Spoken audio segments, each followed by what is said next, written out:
Hello, and welcome to another edition of the Wright Experience. I'm Dr. William T. Wright, Jr., founder and host of this show. I'm absolutely excited to bring you another amazing guest to the show. I actually met this gentleman at a conference that he did for us in my current school district, Sumter School District in South Carolina, where he came and motivated and inspired on a couple of occasions some key leaders in our district. And I'm excited to have him here to talk with him and also share him with you so that we all can grow and get just a little bit better as we move forward. My guest is Mr. Robert Jackson. Robert Jackson lives by the motto, "For every problem, there is a solution." My mom is somewhere probably smiling about that because I've always believed that as well. With 28 years of experience in education, he began his career in Indianapolis public schools after being cut from the NFL's Minnesota Vikings back in the day. Embracing a no more excuses teaching approach, he refused to let his students feel sorry for themselves or let their circumstances define their futures. Setting high expectations, he challenged students to excel. And as a coach, he applied the same principles. The result, these same students and athletes have gone on to be successful pastors, lawyers, school administrators, teachers, pharmaceutical sales reps, business owners, pro athletes, entertainers, and more. Today, Robert is one of the most sought-after speakers in the country, delivering keynote addresses and workshops to educators, administrators, parents, students, corporate leaders, and churches. He has presented hundreds of times on topics such as cultural and trauma-informed practices, restorative justice, social emotional learning, motivating staff, self-care for educators, and leadership development for aspiring leaders and administrators. A passionate advocate for the success of Black and Latino male students, his goal is to teach educators and administrators how to use their influence to educate, activate, and motivate all students to achieve success. As an accomplished author, Robert has published 7 books and contributed to ASCD EL Leadership Magazine. His book, Becoming the Educator They Need: Strategies, Mindsets, and Beliefs for Supporting Black and Latino Male Students, won the Gold Excel Award for Technical Writing. His No More Excuses curriculum, featured in national publications, is used in K-12 schools, colleges, and universities across the United States and Canada. And then other books, including Black Men Stand Up, A Boy's Guide to Manhood, A Young Woman's Guide to Womanhood, Put a Stop to Bullying, Solutions to Educating Black and Latino Males. And then his latest work is called For Mothers Raising Sons. Robert earned his BS in Industrial Technology from Western Kentucky University, where he also lettered in both football and track. And after his NFL dreams were cut short, Robert experienced personal setbacks that shaped his understanding of the importance of trauma-sensitive education. He teaches solutions while remaining deeply committed to serving his community as a speaker, mentor, and leader. A life member of Kappa Alpha Psi fraternity and the NFL Players Association, Robert has received numerous awards, including the 2024 Legacy Award for his contributions in education and community service, the Key to the City of Miami, and the National Motivation Educator of the Year Award. His speeches continue to transform the lives of thousands of youth and adults across the nation. Robert is married to Essence best-selling author Tawana T.J. Butler Jackson, and together they have 3 children and 2 grandchildren. And at this time, I'd like to welcome to the Wright Experience, Mr. Robert Jackson. How you doing, brother? Hey, doing great, sir. Thanks. Now, I had trouble with the Kappa Alpha Psi, by the way, but I got it out. I did get it out. No, I'm just kidding. I know that was rough on you, man. Shout out to the brothers, man. Shout out to Divine Nine. There you go. There you go. Absolutely. So welcome aboard. Glad to have you here. I was intrigued. You spent some time with us in Sumter County, and just a fantastic presentation, motivation for us. You told a little bit of your story, and we were just pleased. And so I wanted to give you this space and time to kind of talk about some of the things, get to know you a little bit better, but also we want to dive into some things that I think may help our audience. So, okay. Well, I'm happy to be here. Started in education. It's been almost 30 years now. You made God laugh. Tell him your plan. So, wanted to play 10 years in the National Football League. I played 10 minutes. NFL stands for not for long. Right. But I found that my life's work. I found out what my focus was. I found out what my mission was, and I've been walking in it ever since. And it's been a great ride so far.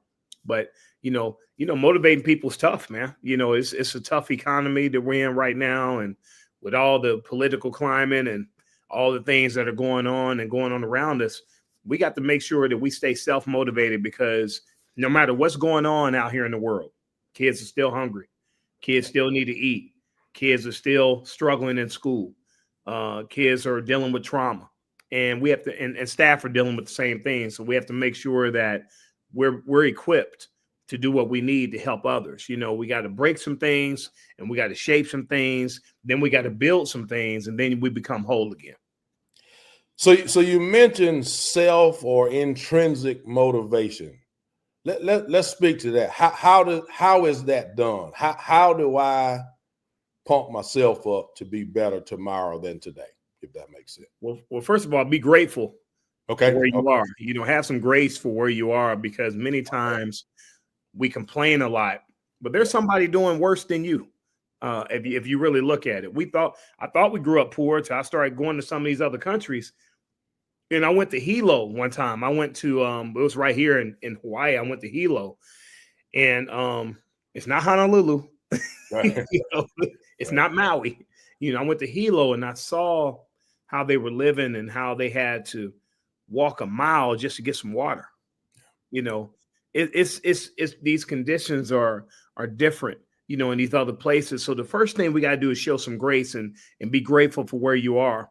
But second thing, you wake up the way you choose to wake up every day, no matter what's going on in your life. Joy is the happiness that doesn't depend on what happens. Stop basing your joy on everybody else. So that's why I say it starts from within. If I'm shedding a light from within, then I can shed that light on other people. Mm-hmm.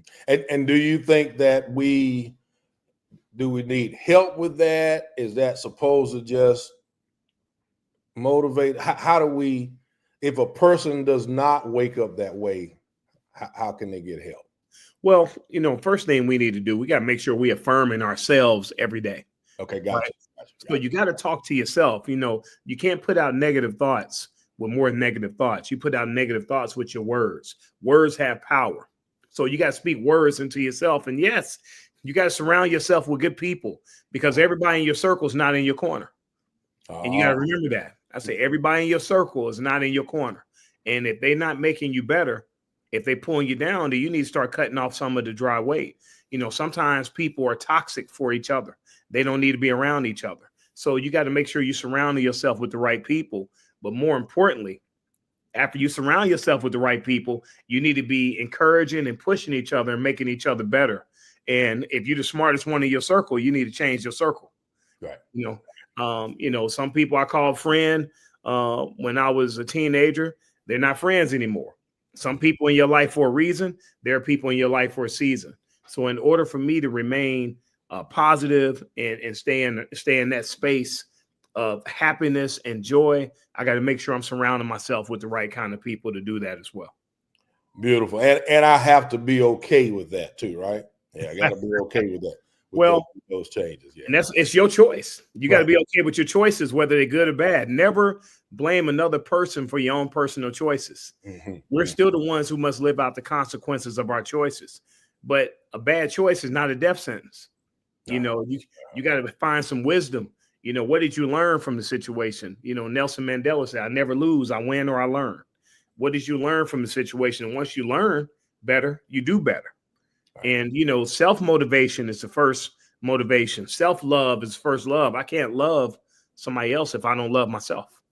So it starts with self-love, and that comes with patience and being kind and not envying other people, not boasting, walking in that light, not being quick to anger, being honest. Those things, that's how you walk in love. That sounds like a sermon here. I pass a plate around in a minute, but that's good stuff. So let's talk about this. I've seen you in action. I've seen the work front and center. How did you get into motivational speaking, though?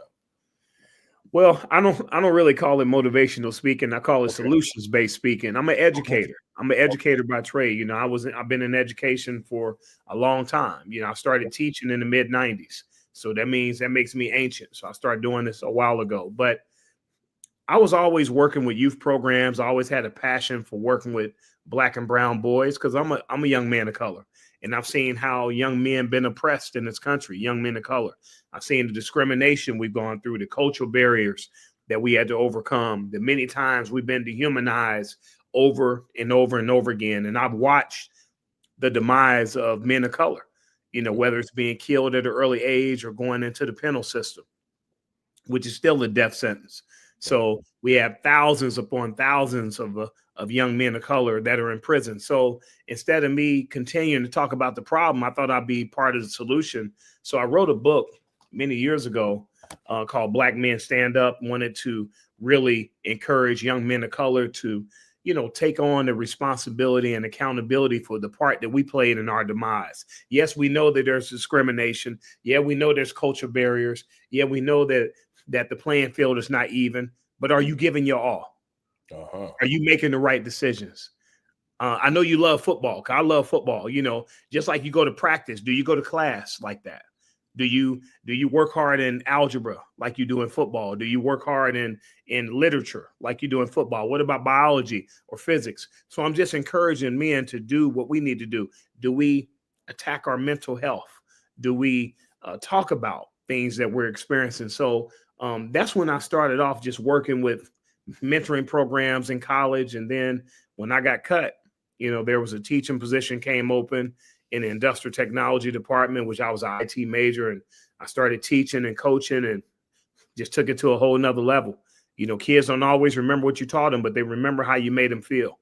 And so continuing to work with our troubled population, and not just our Black and brown boys, there are some, kids, Caucasian kids that were having some trouble too, but just working with low income families.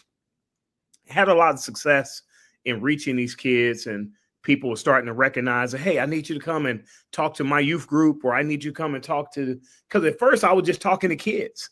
I wasn't really working with adults. I was just encouraging kids. And then I had a lady ask me one time years ago, she said, hey, how you get so good at connecting with these kids? Can you teach my staff how to do that?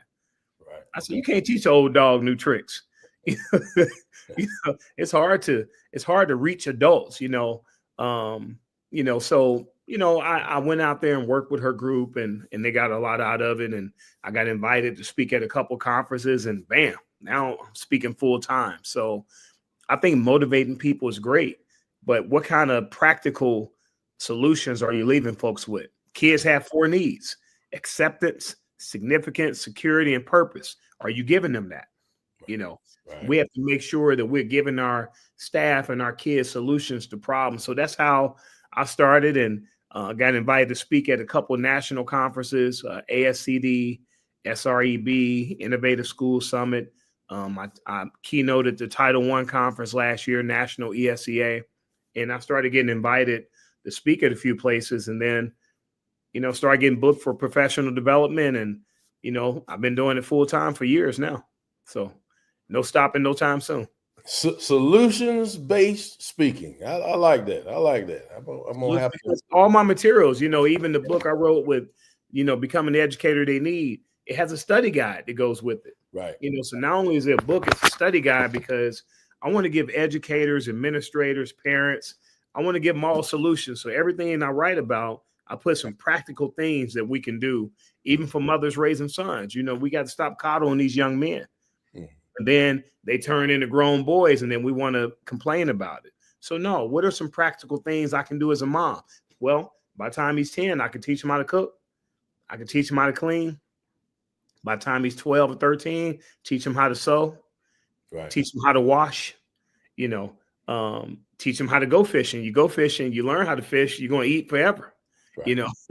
Instead of eating somebody else's fish. We got to teach our young men how to be self-sufficient and accountable for their actions. Mm-hmm. And that's why I started doing this. And, it's turned into what I'm doing today. And what I keep hearing you say over and over again, although you've not necessarily used the words, is introspectively. I've got to look at myself introspectively, and I also have to think. I'm thinking beyond what I see sometimes. Is that right? Is that right? Okay. All right. All right. Yeah, think beyond your ability and think out the box. That's called a growth mindset over a fixed mindset. Okay. And we have to be able to make adjustments because some people don't do well with making adjustments. Focus on the positive things. Yes, everything is not going to go the way you want it to go, but Right. did it go? Right. It's still going. So I tell educators, I was talking to some leaders last week, and just all leaders, principal supervisors, and I was just talking about leadership. I say, you don't expect to be talked about, you ain't ready to lead. Exactly. When you become a leader, somebody gonna talk about you, but your title alone doesn't make you a leader. Leadership is based off servanthood and being a servant, having a servanthood spirit, because when you start thinking about yourself over the people, you're gonna fail. Leadership is about people. Do you think today's leaders understand that? What you just said, that it is about servantship? Absolutely not. When you're trying to run a dictatorship, that's not good leadership, man. That's not about the people. My leadership is based on what the people need and reading your audience and giving them what they need, and not being in your feelings about what somebody says something. When somebody is challenging you, that's making you a better person. So no, I don't think we have a lot of great leadership. I think we have a lot of folks who are being led by their emotions. And when you're led by your emotions, which are feelings on the inside caused by pain or pleasure to move you in a direction, the weakest man on the planet is a man who can't control his emotions. So as soon as somebody says something to challenge you, you got a lot to say, or you want to fire somebody, or you want to hire people just because they like you or kissing up to you. That's not good leadership. Right. Good leadership, you being easily offended. That's not good leadership. We need more leaders and less bosses. Right. A boss drives employees, a leader coaches them. A boss places blame for the breakdown, a leader fixes the breakdown. A boss uses people. A leader develops people. A boss commands, a leader asks. Right. Big difference. A boss says go, a leader says let's go. It's a team effort. So I don't think we have a lot of great leaders, man. I miss that, because we had some great leaders back in the days, and we have more people who are more concerned with patting their pockets than leading people. And that's not good leadership. I'm gonna see how much money I can make, man. I want to see how many lives I can save, how many souls I can save, because at the end of your road, none of that money's going with you. Right. None of it. Right. And money can buy you a big house, but it can't buy you, a happy home. Money can buy you a big bed, but it can't buy you a good night's sleep. Money can buy you some of the best food in the world, but it can't buy you an appetite. We got to start looking at that. So some of the best wisdom I've heard in a while. I appreciate that, because I think you're right. We're going to have to figure out a way to get leaders that get back into the business at hand, whatever it is, as opposed to sometimes focusing on the political flavor of the day, and we won't go there, because that'd be another 35, 40 minutes, but we gotta, what sticks on the wall, what's best for the people. That's right. It's what we should be focusing on. And that's how you have a good leader. A leader, a boss says I, a leader says we. Right. Right. So no, I don't think the leadership is great. And I think some people are just going along with it because they're making money. Right. And that's the sad part about it. So let's go here for a minute. You've done some pretty significant work on trauma sensitive education. Certainly a need right now. We are. I said to someone the other day, and he looked at me kind of funny, so I knew it probably was a pretty good statement.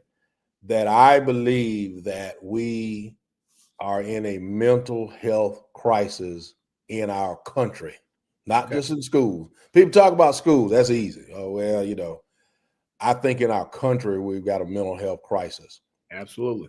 Is it because of trauma? And if so, how do we fix that? Or what do you think? Why do you think it is? Let me go there first. It's not just trauma, it's unresolved trauma. It's Unresolved. trauma Okay. that hasn't been addressed. Mm-hmm. And putting something in the back of your mind or trying to forget about it is not addressing it, Right. because the problem still lies within you. Some people deal with trauma by something directly happening to them. Some people witness trauma by witnessing something happen to somebody else, or you heard about something that happened to somebody else, or repeated exposure. Mm-hmm. And when you keep going through that over and over again and it's not being addressed, you tend to take it out on other people, because hurt people tend to hurt other people. And until we address the trauma, until you address the fact that you was robbed and raped, until you address the fact that you was discriminated against or belittled, until you address the fact that you have abandonment issues, Mm-hmm. or you've been homeless, until you address the fact that you got bullied your whole life or got sexually abused for many years, until you address it, it's going to continue to manifest in your mind. It's going to continue to manifest in your heart and in your spirit. And what kills people is the stress of Right. dealing with it. You can't do nothing about what's already been done, but you also can't continue to find your point of reference in past pain, because when you keep visiting and regurgitating what happened in the past, it's going to become your present day life. So something happened 25 years ago is going to seem like it happened yesterday because you keep rehearsing it. And you got to go through the steps of healing. The number one step for healing is to admit that you need to be healed, because we've been taught not to talk about trauma, not to talk about our life problems. We've been taught not to talk about those things. Suck it up. Yeah. So the first step is admitting it. Number Yeah. two is you write it down and release it. I wrote this first book not because I was trying to be some big writer. I wrote it out of pain. I'm trying to write down things I was in pain about. I lost a lot of friends growing up, got murdered, to homicide, to prison, the penal system. And, like I said, trauma, you can witness something happen to somebody else. I'm going to these funerals, and, my friend was 15 years old when I buried him, Tony Binion. I mean, that's traumatizing. Sure. So you have to write things down. So I started writing down everything I was in pain about. And number three is you got to speak to somebody you trust. Yes, sometimes you need some counseling, or you need some counsel, and you need to counseling and counsel from the right people. Mm-hmm. You can't trust everybody. You got to make sure you're talking to the right people. So after you admit it, after you write it down, after you release it from your spirit, then you got to forgive. And forgiveness is not for the other person. Forgiveness is for you to be able to move on with your life and be a good husband or be a good father. I ain't say perfect. There's no such thing as a perfect father or mother or parent or student. I said be able to move on in grace, and move on in joy and happiness and all the fruits of the spirit. In order for you to do that, healing's got to take place. And so I had a guest on a while back, and you have pretty much just said the same thing. So it is okay for us to seek counseling when it's needed. Absolutely, man. I think that's the problem, man. It's been such a eyesore, or it's been such a stigma to go see somebody and talk to somebody. Many of us, if we would talk to somebody, we'll feel better about the situation. Instead, people turn to drugs, they turn to alcohol, or living a promiscuous life. And at the end of the day, the problem's still there. Right. Doesn't negate the problem, does it? Yes. I think for every problem, there's a solution. Yeah. And the solution is not drugs. The solution is not alcohol or being angry all the time, because that causes disease. The solution is healing and having healing power. And you have the power in your hands to be healed. But you got to understand that children who have been forced to deal with adult issues later become adults that wrestle with children issues. So if you had the opportunity now to speak to a young Robert Jackson, we'll go 16. Okay. 16. What would you tell him? I would tell him that you're going to face some trauma and seek healing right now. Don't wait till you're grown, man. Start getting some healing right now, because it's going to continue to manifest and it's going to continue to grow. I would tell him to stop taking life so seriously and enjoy your life. Mm-hmm. And I would tell him, instead of learning how to survive, I want you to learn how to live. There's a big difference. I feel like I grew up learning how to survive when I should have been learning how to live, because of the circumstances and the trauma I experienced. And lastly, I would tell him that everybody that call themselves friend is not your friend. Uh-huh. You know, some people in your life for a reason, some people in your life for a season. But just because you work hard and you have a strong work ethic, don't mean everybody else is going to match that. And you got to start surrounding yourself at a young age with the right kind of people who have the right kind of energy that you need to be around. Such valuable lesson, and again, I agree. I'm older than you, by the way. I think we figured that out, but certainly not by much. You can't be, but certainly that is very wise counsel there to surround yourself with the right people and do it as early as possible. I think that's amazing. I sure do. So let's do this. If we are somehow or another able to predict the future, like 10, 15 years from now, okay, what do you think that today's educator needs to be successful 10, 15 years from now? What do we need to start working towards, in your opinion? Well, the biggest thing is walking in humility and staying out of your pride. Be humble, be grateful. We don't know what it's going to look like in 15 years. You may have some AI tools trying to teach kids, Right. This AI stuff is getting crazy, man, and just kind of taking over. There's nothing that's going to replace, human touch and human interaction. You can come up with as many machines as you want to, but a kid needs a hug. You can't do that through a computer. The kids need some positive reinforcement. You can do that through computers, but that human touch of that interaction every day. So walk in humility, but more importantly, walk in love. Okay. No matter what's going on out here, continue to walk in love. Yes, I know people get on your nerves, but it's not people, it's that spirit to get on them. And pray that spirit up off of people. It's right. All right. Pray it up off of them, man, because people get in a bad way and we get caught up in, well, such and such treated me this way. No matter how somebody treats you, how are you treating yourself? Mm-hmm. And so walk in your humility, stay out of your pride. Remember that this is servanthood. Even 15 years from now, 20 years from now, kids need 6 things. They need love, trust, fairness, support, accountability, safety. And I can promise you, 15 years from now, kids are going to need love, trust, fairness, support, accountability, safety. And still gonna need that. That's right. Yeah. Good. So talk to us about your books. You talked about a few of them. Take us through all of them, as many as you like, so that folks will know. I also want you to talk about how we can get them and things of that nature. We're going to do all of that if at your pleasure. Yeah, no problem. I wrote the Becoming the Educator They Need, won the Gold Excel Award for technical writing through ASCD. Okay. And it just talks about strategies that educators can give Black and Hispanic males to succeed. Because we got to start setting high expectations for our kids. And more importantly, we got to expect them to do well.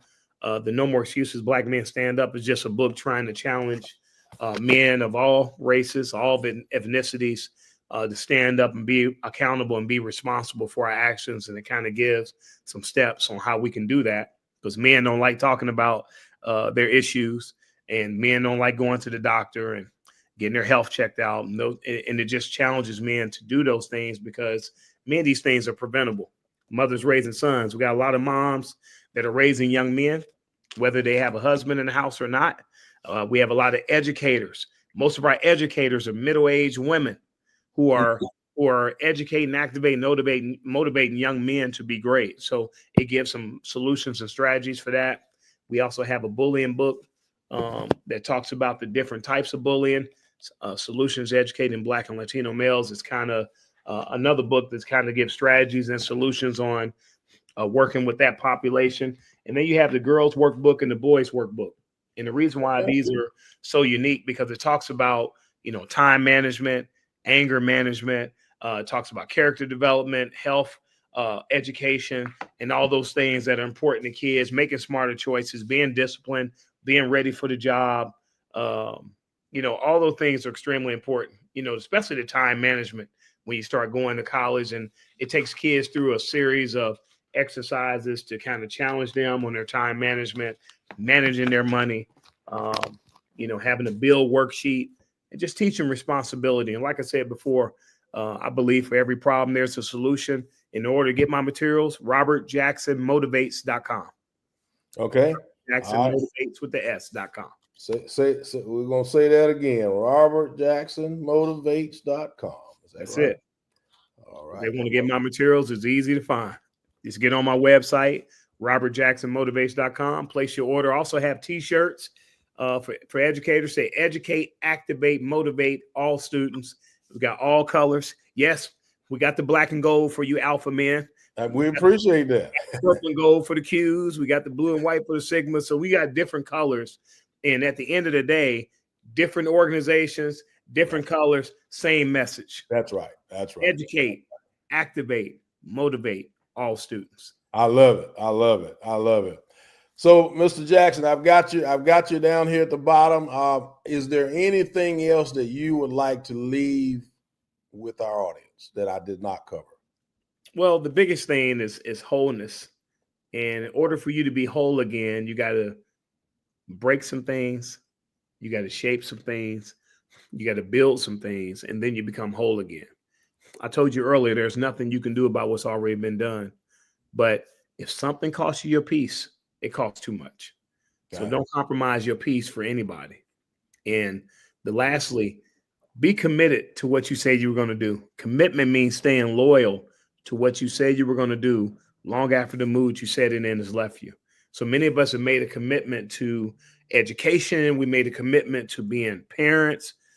We made commitments in all kinds of ways and saying we're gonna educate, activate, and motivate these kids every day. Well, if you made a commitment, stay loyal to what you said you're going to do, because the mood going to leave. And, you get caught up in all the things going on around you. You got to stay razor focused on, why did I get into this in the first place? I got in this to educate, activate, and motivate kids. Stay there and block out all the noise. I love it. I love it. If you hold on with me for 1 minute, we'll come back and close out the show. Okay. Yes, sir. As you can see, audience, that's why I've been so excited to get Mr. Jackson aboard. Just some amazing words of wisdom, and gives us an outlook on our future, as well as talking about the present. And he uses his own experiences to help shape things that we need to do. So we're so grateful to have had him on the show, and we're going to send an invitation for him to come back anytime he likes to. As we have talked about the last couple of weeks, our podcast is now being sponsored by Infinity Force Group, which is a new organization that is just being formed, that will also have some motivational speaking platforms, etc., available. We'll talk more about that as the time goes, but we're certainly happy to have that sponsor aboard. As we continue, we're going to continue to bring the very best people that we can find. We are also looking for referrals. So if you know folks that we need to interview on the show across all genres, we have focused primarily on leadership folks and authors and speakers and things of that nature. But we're willing to interview whomever you would like to see. And so please continue to let us know. We're in year number 4 of this podcast now, and we're looking to continue to do this work. And Mr. Jackson, I just want to say, my friend, thank you very much for being here and sharing your wisdom. What an amazing show. What an amazing outlook. But also, I appreciate your willingness to give us what we need to be better tomorrow. And so thank you for that.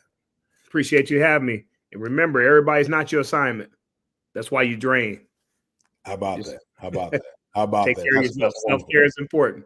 All right. Thank you very much. And indeed, Thanks, to the Wright Experience audience, thank you.